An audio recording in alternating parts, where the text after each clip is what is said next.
10 बातें कौन कौन सी ब्रह्मा ने ना व्यास जी ने बताई। बोले अत्र सर्गो विसर्गश्च स्थानम पोषणम तयः मन्वन्तरेशानुकथा निरोधो मुक्तिराश्रयः। ये 10 प्रकरणों में ये चतुश्लोकी भागवत को व्यास ने बांध दिया। सबसे पहला प्रकरण भागवत का रखा सृष्टि का। ये सारे ब्रह्मांड की सृष्टि कैसे हुई, ध्यान देना। शंका सृष्टि में है। शंका वहां होती है जहां अधूरापन होता है। सृष्टि हमको दिख रही है पर कैसे पैदा हुई है इसका ज्ञान नहीं है, ये शंका का विषय है। जगत शंका का विषय है, जीव शंका का विषय है, परमात्मा शंका का विषय नहीं है। जीव अनंत हैं। आज जगत में हमको जीव जो दिख रहे हैं ये कैसे बने, ये शंका हो सकती है। उसका समाधान व्यास ने किया है।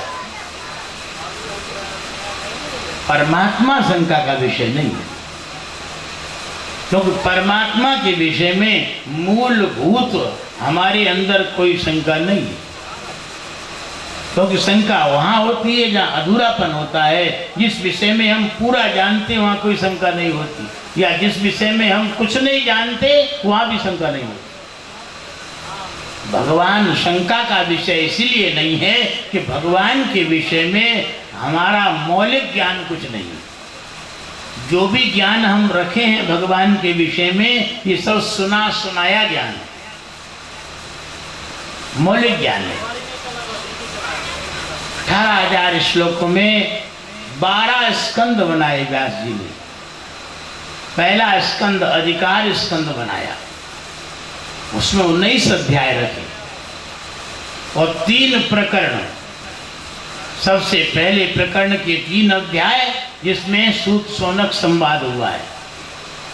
प्रश्न सोनकादि ऋषियों ने किया है और सूत जी ने उसका उत्तर दिया है। आगे के 3 अध्यायों में नारद व्यास संवाद है। नारद व्यास का वहां पर मिलन हुआ है और चतुश्लोकी भागवत नारद ने व्यास को सुनाई। तब व्यास ने पर और अवर ब्रह्म का साक्षात्कार किया और जिसके आश्रित माया है उस परमात्मा को दर्शन किया और माया का भी दर्शन किया। उसके बाद भागवत की रचना हुई। आगे की जो 13 अध्याय हैं पहले स्कंद के, उन 13 अध्यायों में महाराज सुख और परीक्षित का मिलन हुआ है। सारी महाभारत की कथा आई है। दूसरा स्कंद जो भागवत का है उसमें 10 अध्याय, उसमें श्रोता और वक्ता के स्वरूप को बताया गया है। तीसरा स्कंद सृष्टि का प्रकरण है। सृष्टि कैसे बनती है, सृष्टि का आदि कारण कौन है, निमित्त कारण कौन है, उपादान कारण कौन है, ये तीसरा स्कंद सब सृष्टि का वर्णन करता है। चौथा स्कंद सृष्टि का विस्तार कैसे हुआ वो बताया गया है। ये भागवत का दूसरा विस्तार वाला प्रकरण है। तीसरा भागवत का प्रकरण 5वां स्कंद है जो स्थान के रूप से विख्यात है। स्थान सृष्टि जो बनी ब्रह्मा के द्वारा वो रही कहाँ सृष्टि, उसकी जगह कहाँ है रहने की। अनेक प्रकार के जीवों की सृष्टि हुई, 84 लाख योनियों की, ये रही कहाँ। पूरे ब्रह्मांड का वर्णन किया गया। नीचे से लेके पाताल लोक से ब्रह्मलोक पर्यंत ब्रह्मांड कैसे बना है और कितना विस्तार वाला है, कौन से जीवात्मा किस किस प्रकार के कर्म करके किन किन लोकों में जाते हैं, ये सारा विस्तार 5वें स्कंद में आया। 6वां स्कंद में भागवत का चौथा प्रकरण है, व्यास रचित भागवत का चौथा प्रकरण है, जिसको कहते हैं पोषण। पोषण माने पोषना, पालना। पोषणम तदनुग्रह। परमात्मा ने जगत की सृष्टि बनाई, 84 लाख योनियां बनाई, ब्रह्मांड बनाया। इन सब जीवों को बनाने के बाद परमात्मा जीवों पर कृपा कहां तक करते हैं, ये कृपा का प्रकरण है। आगे का चौथा भागवत का प्रकरण, जिसमें अजामिल आदि महान पापियों के ऊपर परमात्मा ने कृपा कर डाली, उद्धार कर दिया। ये बात बताइए। जीव को हताश और निराश होने की जरूरत नहीं। अनंत जन्मों के पाप यदि उसके अंदर है तो भी उसको घबराने की जरूरत नहीं। पोषण के प्रकरण ने ये संसार के जीवात्माओं को एक बहुत बड़ा संबल प्रदान किया है। ओ जीवात्मा, तू मेरा अंश है, इसलिए तुझे डरने की जरूरत नहीं। अगर तुझसे कोई अपराध, कोई गुनाह, कोई पाप बन गया है तो भी घबराने की जरूरत नहीं। अब तू मेरी शरण में आ जा। जैसे भगवान कृष्ण अर्जुन से कहते हैं, बोले मामेकम शरणम व्रजो, केवल मेरी शरण में आ जा। बोले अहम त्वा सर्व पापेभ्यो मोक्षयिष्यामि मा शुचः, मैं तुझे सारे पापों से छुटकारा दिला दूंगा, तू शोक मत कर। सारे पापों का मतलब होता है अरबों खरबों जन्मों के जो पाप हैं वे सारे के सारे पाप। तो वही बात तो गोस्वामी बाबा तुलसीदास जी लिखते हैं। बोले सन्मुख होए जीव मोए जवही, और जन्म कोटि अगनाश तवही। इसलिए घबराने की जरूरत नहीं। ये पोषण का प्रकरण जीवात्मा के कल्याण के लिए वैकेंसी खोले हुए है। आ जा जीवात्मा, तू मेरी शरण में आ जा। तू क्यों घबरा रहा है, क्यों पछता रहा है, क्यों पश्चाताप कर रहा है? तू मेरा अंश होकर के तू माया के चक्कर में आके भटक गया है। तुझसे अपराध गुनाह बन गए हैं, मैं तेरे सारे अपराधों को क्षमा कर दूंगा, तू मेरी शरण में आ जा। जैसे अजामिल नाम की शरण में पहुंच गया। भगवान तो कहते सन्मुख हो जीव मोई जवई। जब जीव मेरे सन्मुख हो जाता है, अर्थात सन्मुख होने का मतलब ये नहीं है कि तुम अपने शरीर से भगवान की फोटो के सामने या मंदिर में चित्र, मंदिर में मूर्ति के सामने तुम सन्मुख हो जाओ। नहीं नहीं, ये सन्मुख नहीं माना जाएगा। जिस कारण से तुम विमुख हुए हो, ध्यान देना, परमात्मा से जिस कारण से तुम विमुख हुए हो वही सन्मुख होगा, तब सन्मुख माने जाओगे। तुम विमुख कैसे हुए हो? तुम शरीर से विमुख नहीं हुए हो, इंद्रियों से विमुख नहीं हुए हो, आत्मा से विमुख नहीं हुए हो। यदि तुम विमुख हुए हो तो मन से विमुख हुए हो। मन को सन्मुख कर दो भगवान के, तुम सन्मुख हो जाओ। मन को सन्मुख करो। अभी तुमने मन को पत्नी के सन्मुख कर रखा है, पैसों के सन्मुख कर रखा है, मान बड़ाई प्रतिष्ठा अहंकार के सन्मुख कर रखा है। मन को भगवान के सन्मुख कर दो। भगवान कहते हैं जब मन को तुम मेरे सन्मुख कर दोगे तो मैं सारे पापों से तुझे बरी कर दूंगा। अब बताओ, इतने लोग बैठे हैं, कौन कौन, कल की नहीं है, कथा नहीं है, ये हमारी तो जो है प्रैक्टिकल का खेल है। कौन कौन अपने मन को भगवान को देना चाहता है? कौन ने अपनी माँ का दूध पिया है? जरा हाथ उठाओ, आज हो जाए काम। तमाम अनंत जन्मों की बकेड़ा भगवान को मन देना पड़ेगा। आज ही, कल नहीं, अभी अभी। अभी तुमने पैसों को मन दे रखा है, अभी तुमने परिवार वालों को मन दे रखा है, पत्नी पुत्र भाई माँ बाप को मन दे रखा है। इनको देते देते कई जन्म गुजर गए, तुम कहीं ठिकाने नहीं लग पाए, बल्कि उलझते ही रहे। अनंत जन्मों से जन्मते मरते रहे। किंतु एक बार भगवान को मन देख के तो देख लो। भगवान को जिस दिन जीवात्मा ये मन प्रदान कर देगा, पूर्ण शरणागत हो जाएगा, उसी दिन परमात्मा उसके अनंत जन्मों के पापों को भस्म कर देंगे और अपने सीने से लगा लेंगे, कल्याण कर देंगे। यहाँ तक भगवान कहते हैं इतने लोग बैठे हो, इनमें शायद किसी ने ब्रह्म हत्या की हो। कोई ने की हो तो हाथ उठाओ। काहे को हाथ उठाएगा ब्रह्म हत्या वाला? ब्रह्म हत्या की है किसी ने?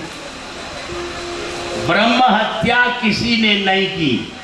इतने लोग बैठे हो, जबकि भगवान कहते हैं बोले कोटि विप्र बदला गए जाओ, वो आवे शरण तजो नहीं ताऊ।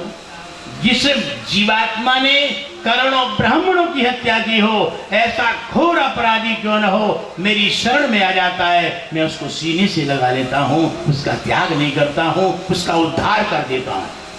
अपने आप को आप लोग मानते हो कि हम ब्रह्म हत्यारे नहीं हैं? भगवान तो कहां तक कितने घोर पापी से पापी का उद्धार करने के लिए संकल्पबद्ध हैं। गीता कहती है अपिचेत दुराचारो भजते माम अनन्य भाग साधुरेव समन्तव्य सम्यक व्यवसितो ही सह। दुनिया का जितने दुराचारी हैं उन सभी दुराचारियों में सबसे बड़ा दुराचारी खोजो, और वो दुराचारी यदि भगवान का नाम जप करने लगे, भगवान का भजन करने लग जाए, भगवान की शरण में चला जाए, तो भगवान कहते हैं साधुरेव समन्तव्य हो, वो साधु हो गया, वो धर्मात्मा हो गया, उसका निश्चित कल्याण हो जाएगा। तो ये चौथा प्रकरण भागवत का बड़ा मार्मिक प्रकरण है। ये पोषण का प्रकरण है। जीवात्माओं को परमात्मा कहाँ तक अपनाते हैं, पोषण करते हैं, कृपा करते हैं। पांचवा भागवत का प्रकरण है ऊतय कर्म वासना। ये बड़ा संवेदनशील प्रकरण है भागवत का पांचवा। जीवात्मा के हृदय में वासनाओं का निर्माण कैसे होता है। वासना जानते हो, इच्छाएं। आपके दिल में इच्छाएं कैसे पनपती हैं, अच्छी इच्छाओं का प्रादुर्भाव कैसे होता है, बुरी इच्छाएं कैसे आती हैं। इच्छाएं तीन तरह की होती, ध्यान देना, एक सात्विक, एक राजस और एक तामस। जिस व्यक्ति के हृदय में सात्विक वासना प्रकट होती है और सात्विक वासना वाला जीवात्मा मरने के बाद स्वर्ग आदि लोकों में जाता है, और जिसके अंदर राजसी वासना होती है ऐसा जीवात्मा मरने के बाद मनुष्य लोक में आता है, और जिसके अंदर तामसी वासना होती है ऐसा व्यक्ति मरने के बाद सूकर कुकर कीट पतंग योनियों में जाता है। तौल लो अपने दिल को, तुम्हारे अंदर इच्छाएं कैसी हैं, सतोगुणी है, रजोगुणी है, तमोगुणी है। आज कल ही खुल जाएगी कि तुम मरने के बाद जाओगे कहाँ। हाँ, आधी परीक्षा हो जाएगी। तुम देवता बनोगे या दानव, या पशु बनोगे या पक्षी।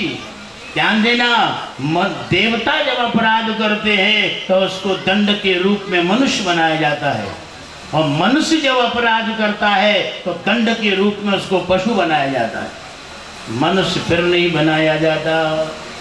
तो वासना जीव के हृदय में कैसे बनती है, ये बात भागवत में जो पांचवें प्रकरण से बताई गई है। बड़ा विलक्षण प्रकरण है ये। आज आप मनुष्य बने बैठे हो, ध्यान देना, तो कल को पशु बन जाओगे, कल को देवता बन गए, कल को पेड़ बन गए। इसमें कारण क्या है? इसमें कारण तुम्हारी इच्छा है। देहात में लोग एक बात बड़े मुख्यता से बोलते हैं, बोले अंतमति सुगति। क्या कहते हैं? अंतमति सुगति। अंत में जैसी बुद्धि होती है वैसी आगे का जन्म होता है। मरते समय अगर तुमको गाय याद आ गई तो अगला जन्म गाय का ही होगा। मरते समय अगर तुमको भूत प्रेत याद आ गए, अगला जन्म भूत प्रेत का ही होगा। मरते समय अगर तुमको स्त्री याद आ गई तो मरने के बाद स्त्री बनोगे महाराज। जैसी वासना तुम्हारे अंदर मृत्यु काल में आती है वैसा ही अगला जन्म होता है। ध्यान देना, मृत्यु काल में वैसी वासना आती है जो आपने पिछली जिंदगी में जो कर्म किए होते। इस गलत फहमी में मत रहना कि हम मरने लगेंगे और भगवान का नाम ले लेंगे, ऐसा होगा नहीं। जन्म जन्म मुनि जतन कराही, हो अंतराम कहे आवत नाही। एक जन्म नहीं, करोड़ों जन्मों तक बड़े बड़े अमलात्मा कमलात्मा योगेंद्र मुनीन्द्र प्रयत्न परायण रहते हैं कि मृत्यु काल में भगवान का नाम याद आ जाए। नहीं आता, नाम भगवान का आता ही नहीं है। हमने देखा है मरने वालों को जो 3-3 घंटे रामायण पढ़ते थे जवानी में, सारे तीर्थों की यात्रा की, हर अमावस पुनः नर्मदा स्नान करते थे, और मरने लगे मोड़ी याद आती है, मोड़ा याद आता है। कोई कहे तो दादाजी नाम लो, अरे तू नाम की पड़ी है, फलाने मोड़ा बुला दे, अब मर रहा हो दादा, बड़ी कंडीशन खराब हमारा, फलाना नाती कहाँ गया, फलानी मोड़ी को बुला दो, ये उसको बैकुंठ ले जाएंगे। ध्यान देना, तुम्हारे हृदय में जिस तरह की हृदय की अंतिम गहराई में जैसी वासना होगी, मृत्यु काल में वही सीन उपस्थित होगा। तुम कितना ही प्रयास करना। बहुत से बुढ़े लोग आते, महाराज हमने कभी सोचा ही नहीं था कि ऐसी बातें हमको याद आएंगी, अब भगवान याद आते नहीं है, अब पुराने मरे मराए आदमी याद आते, जिनके साथ उल्टे सीधे काम करे भी याद आती मरते समय। हाँ, बात बिल्कुल सच्ची है। ये मत समझना कि मरते समय चट नाम ले लेंगे और पट्ट पार हो जाएंगे, ऐसा नहीं होगा, हो ही नहीं सकता। अगर तुमने पूर्व अवस्था में भगवान नाम जप नहीं किया, भगवान की आराधना नहीं की, भगवत भक्ति नहीं की, तो मृत्यु काल में भगवान याद नहीं आ सकते। बहुत कठिन खेल है। वासनाओं को ठीक करो, अच्छे लोगों का संग करो, अच्छी वासना बनती, और बुरे लोगों का संग करने से बुरी वासना बनती। ये 5वां प्रकरण बड़ा मार्मिक प्रकरण है। 6वां भागवत का प्रकरण है मनवंतरों की कथा। ये 8वां स्कंद है। मनवंतरों की कथा का तात्पर्य है कि सारे विश्व ब्रह्मांड परमात्मा ने बनाया, इसका संचालक कौन है, इसका नियामक कौन है। सूरज बनाया, चंद्रमा बनाया, आकाश पाताल बनाए, नदियां समुद्र बनाए, दिशाएं बनाई, काल बनाया, और इतने दीप बनाए, इतने लोक लोकांत, कितना बड़ा ब्रह्मांड बनाया। इसका कोई चलाने वाला तो होगा। चलाने वाला एक परमात्मा है, और परमात्मा के आदेश से मनु और देवता काम करते हैं। ब्रह्मांड की संचालन की ये व्यवस्था है। हर मनवंतर के इंद्र अलग होते हैं, हर मनवंतर के देवता अलग होते हैं, हर मनवंतर के इंद्र और देवताओं के राजा अलग होते हैं, हर मनवंतर के सप्तऋषि अलग होते हैं। ये ब्रह्मांड की संचालन की प्रक्रिया है। ध्यान देना, पहले मनु स्वयंभू थे, उस समय इंद्र थे, और सप्तऋषि अलग थे, दूसरे स्वारोचिष बने, तीसरे अग्निनारायण के पुत्र वे मनु बने। इसी तरह से तीसरे उत्तम, चौथे तामस, 5वें रैवत, और 6वें चाक्षुष, और 7वें वैवस्वत मनु जो अभी चल रहे हैं। ये 7 मनु का काल, समयावधि, इनका शासन काल 71 सही 6/14 चतुर्युगी। ध्यान देना, 71 सही 6/14 चतुर्युगी पर्यंत पृथ्वी पर मनु महाराज राज्य करते हैं, धर्म का प्रचार करते हैं, मानव धर्म को समझाते हैं, मानवों के लिए ऋषियों का सहयोग लेकर के। सप्तऋषि मंडल मनु महाराज की मदद करता है। सप्तऋषि मंडल वर्तमान के मनवंतर में सप्तऋषि जो हैं, विश्वामित्र, भरद्वाज, गौतम, अत्रि, वशिष्ठ, कश्यप, ये 7 ऋषि वर्तमान में है। ये धर्म का प्रचार प्रसार करते हैं, वैदिक धर्म का, विशुद्ध वैदिक धर्म का। मनु महाराज मानव धर्म का प्रचार करते हैं, और इस तरह से पृथ्वी पर व्यवस्था बनाए रखते हैं। और स्वर्ग में इंद्र, 33 करोड़ देवताओं का राजा इंद्र स्वर्ग में राज्य लक्ष्मी का उपभोग करता हुआ, मानवों के लिए वर्षा के द्वारा सुख सुविधा देता हुआ, और वो राज्य करता है। इस तरह से ब्रह्मांड के संचालन की ये व्यवस्था है। वही मनवंतरों की कथा है। भागवत का 6वां प्रकरण है। 7वां प्रकरण भागवत का ईशानु कथा है। ईशानु कथा का तात्पर्य है, जब से सृष्टि हुई, सतयुग से लेके अभी तक, कलयुग तक, कितने बड़े बड़े राजा हुए जिन्होंने भगवान को पाया है। सूर्य वंश और चंद्र वंश, दुनिया में 2 वंश क्षत्रिय वंश प्रसिद्ध है। एक वंश सूर्य से चला है और एक वंश चंद्रमा से चला है। सूर्य वंश में बड़े बड़े क्षत्रिय राजा हुए हैं, और उसी सूर्य वंश में दशरथ जी के यहाँ अयोध्या में भगवान श्री राम का अवतार हुआ था। ये सूर्य वंश के बड़े बड़े राजा, प्रतापी राजा हुए जिन्होंने परमात्मा को पाया। ऐसे ही चंद्रवंश में भी बड़े बड़े राजा हुए, और उस चंद्रवंश के राजा रंतिदेव आदि, शशबिंदु आदि बड़े बड़े धार्मिक राजा हुए। आगे वर्णन इनका विस्तार से आएगा, आप लोगों को कथा सुनाई जाएगी। हम तो केवल अभी मात्र संकेत कर रहे हैं। सूर्य वंश चंद्रवंश क्षत्रिय राजाओं का विस्तार से वर्णन जो है वही ईशानु कथा है। 8वां भागवत का प्रकरण है, बड़ा महत्वपूर्ण प्रकरण है। वो प्रकरण महर्षि वेदव्यास जी ने जब दुनिया में अधर्म की स्थापना, अधर्म ज्यादा बढ़ जाता है, धर्म की हानि होने लग जाती है, उस समय परमात्मा निर्गुण निराकार निर्मल निष्कलंक परम पवित्र परमात्मा सगुण साकार बनते हैं, अर्थात कृष्णावतार होता है। और कृष्णावतार धारण करके परमात्मा जगत के अत्याचारी लोगों का विनाश करते हैं। जब जगत के जीव मनुष्य शास्त्र की बात नहीं मानते हैं तब परमात्मा शस्त्र से मनवाते, अवतार लेकर के दैत्य दानवों का विनाश करते। परित्राणाय साधूनां विनाशाय च दुष्कृतां धर्म संस्थापनार्थाय संभवामि युगे युगे। परमात्मा धर्म की स्थापना के लिए अधर्म को नष्ट करने के लिए अवतार लेते हैं। भगवान कृष्ण का अवतार ऐसा ही हुआ है। धर्म को रोकना यही निरोध प्रकरण है, अधर्म को रोकना और धर्म की स्थापना करना। यद्यपि परमात्मा अपने वैकुंठ धाम से, गोलोक धाम से, साकेत धाम से ही पृथ्वी की सारे दानवों को विनाश कर सकते थे, किंतु नहीं, भगवान आते हैं।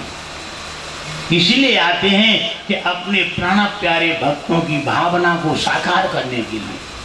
अगर कोई बालक रो रहा है अपने बाप के लिए तो बाप को आना पड़ेगा। अगर सच्चा बाप है तो जरूर बच्चा के पास बाप आता है। ऐसे ही परमात्मा संसार के जितने जीवात्मा ये भगवान के पुत्र हैं। जब भक्ति करता है कोई मानव तो उसकी भक्त की इच्छा को पूर्ण करने के लिए परमात्मा अवतार लेते हैं। अवतार लेकर के भक्तों को सुख देते, धर्म की स्थापना करते हैं। ये भागवत का 8वां प्रकरण है। और 9वां प्रकरण भागवत का जो सार है, सबसे बड़ा प्रकरण है ये भगवान धर्म की स्थापना वाला, कृष्णावतार वाला। और स्कंदों में तो कम अध्याय हैं, किंतु 10वें स्कंद में ध्यान देना, 10वें स्कंद में 90 अध्याय है। पहले में 19 है, दूसरे में 10 है, तीसरे में 31 है, चौथे में 33 है, 5वें में 29 है। इसी तरह से 6वें में 19 है, 7वें में जो है 15 और 8वें में 24 और 9वें में 24 और 10वें में 90 अध्याय। 10वें स्कंद सबसे बड़ा स्कंद भागवत का है, जो भगवान कृष्ण की लीलाओं का वर्णन करता है। लीलाओं का वर्णन, भगवान की लीलाओं से 2 काम होते हैं। एक काम तो वो होता है कि आपके हृदय में अनंत जन्मों से जो पाप बैठे हुए हैं वे पाप सब लीला से समाप्त हो जाते हैं। गोस्वामी जी ने इसका अनुभव किया है। बोले लीला सगुण जो काई बखानी और सोई स्वच्छता करे मलहानी। सगुण ब्रह्म की जो लीला का वर्णन करते हैं उनके हृदय निर्मल हो जाते, भगवत साक्षात्कार के योग्य बन जाते। इसीलिए लीला का प्रकरण बहुत विस्तार से आया है। 9वां प्रकरण भागवत का है मुक्ति का, 11वां स्कंद जो भागवत का सार है। 11वां स्कंद भागवत का सार है, 31 अध्याय। बड़ा विलक्षण प्रकरण है ये। मुक्ति किसे कहते हैं और बंधन किसे कहते हैं? हम लोग जितने बैठे हैं बंधे हैं कि खुले हैं? आप अपने अनुभव से बतावें। तो वैसे देखने में तो ऐसा लग रहा है सब खुले बैठे, कोई रस्सी मस्सी से बंधे नहीं, सांकल माकल से भी नहीं बंधे। दिखने में तो नहीं लग रहे तुम बंधे हो, किंतु वास्तव में देखें भीतर से तुम जैसा कोई बंधा है ही नहीं। इतने खतरनाक तरीके से बंधे हैं, एक एक सांकल से नहीं, अरे 10-10, 20-20 सांकलों से बंधे हो।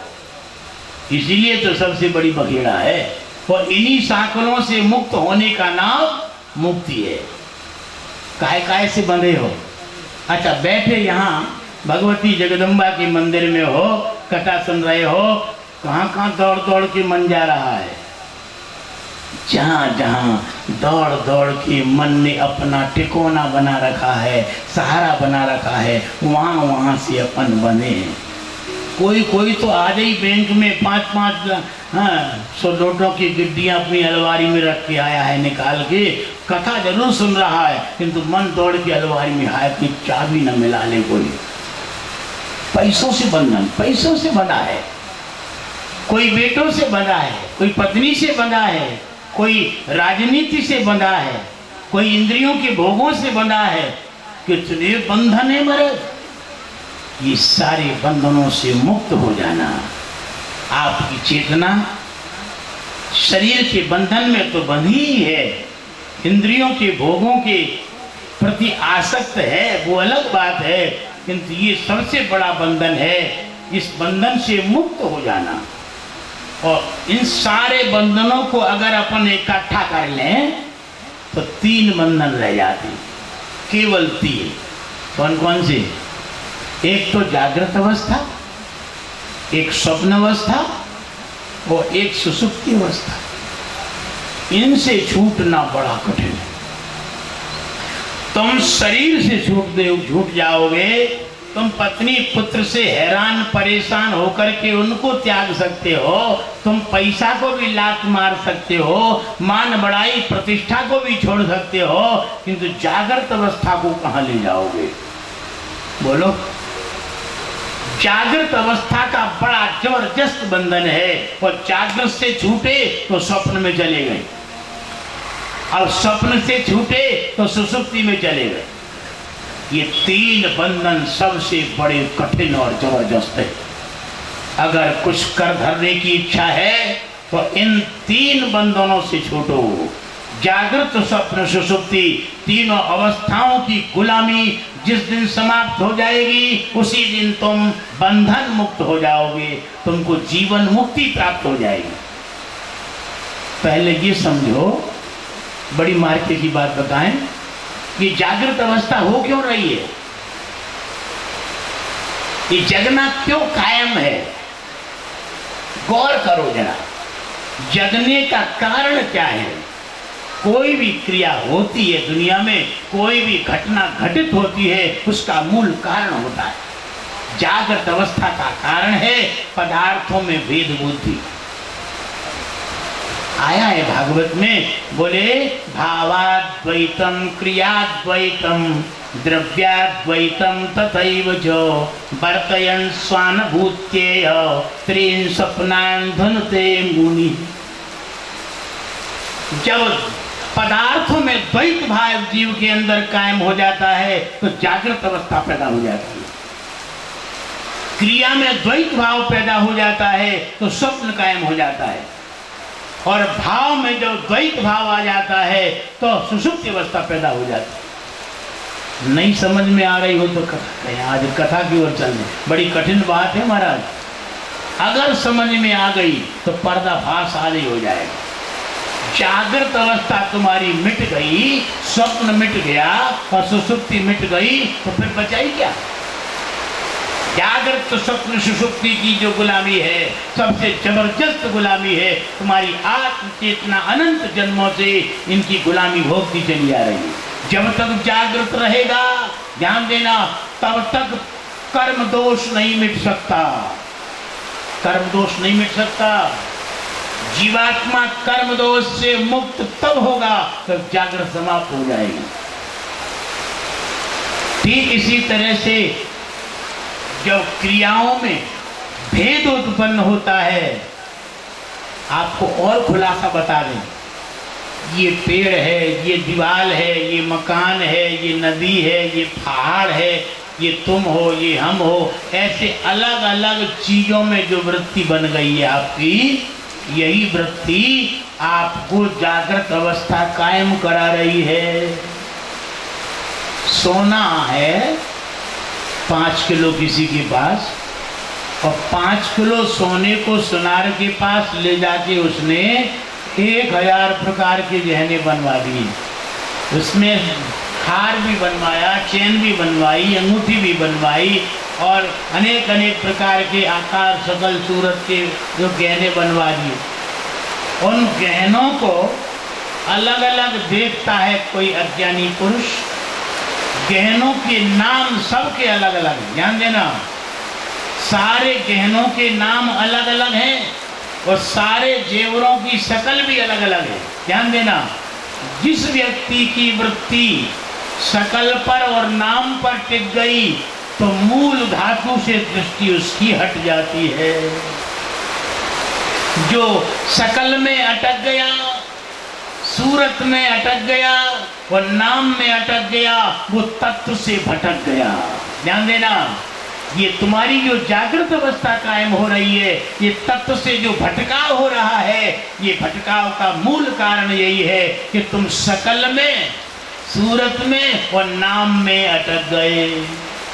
दुनिया के जितने पदार्थ उनकी अलग अलग शकल सूरतें हैं और जितने नाम सबके अलग अलग नाम हैं, इसलिए आपको जागृत अवस्था कायम हो गई।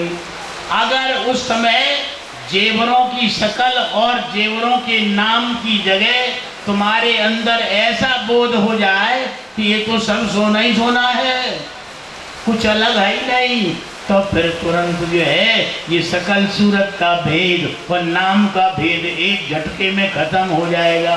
ऐसे ही सर्वत्र परमात्मा ही परमात्मा है, ऐसा बोध जागृत हो जाए तो जागृत अवस्था खत्म, फिर जगने का कोई औचित्य ही नहीं रहेगा।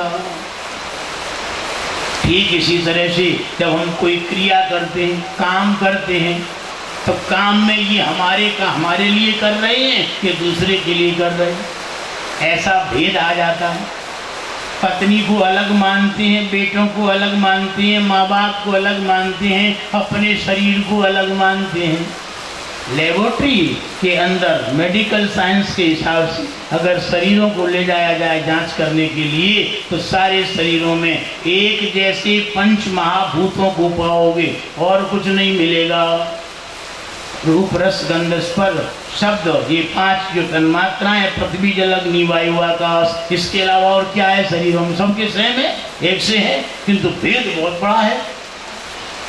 पत्नी के शरीर को देख करके कुछ अनुमान लगाते हो, माँ के शरीर को देख करके कुछ भाव रखते हो, बाप के शरीर को देख करके कुछ भाव रखते हो। शरीर अलग अलग आपको भाषित होते हैं और अलग अलग भाषित होने की वजह से उनमें क्रियाएं भी अलग अलग होने लग जाती हैं। जब क्रियाएं अलग अलग होने लग जाती हैं और क्रियाएं जागृत अवस्था में जब पूर्ण नहीं होती हैं, तो यही आपको स्वप्न पैदा करने में कारण बनता है। क्रिया में भेद बुद्धि खत्म हो जाए, ये कैसे होगी? ब्रह्मानंद जी ने साक्षात्कार किया था तो उनको सारे जगत के जीव दिखे, क्या नजरों से देखो प्यारे, यह क्या दिखा रहा है? सब चीज सब जगह में ईश्वर समा रहा है। कहीं नर बना है नारी, कहीं देव दैत्य भारी, कहीं पशु पक्षी रूपधारी बन बन के आ रहा है। वही परमात्मा सर्वत्र खम्बायुमग्निम सलिलम महिष ज्योतिषि सत्वानि दिशो द्रमादेनि सरे समुद्रांश हरे शरीरम यत्किंच भूतम प्रणमेदनन्यः। पर्वत पहाड़ नदियाँ समुद्र रूख राई पेड़ पौधे 84 लाख योनियाँ, ये सब भगवान ही भगवान है।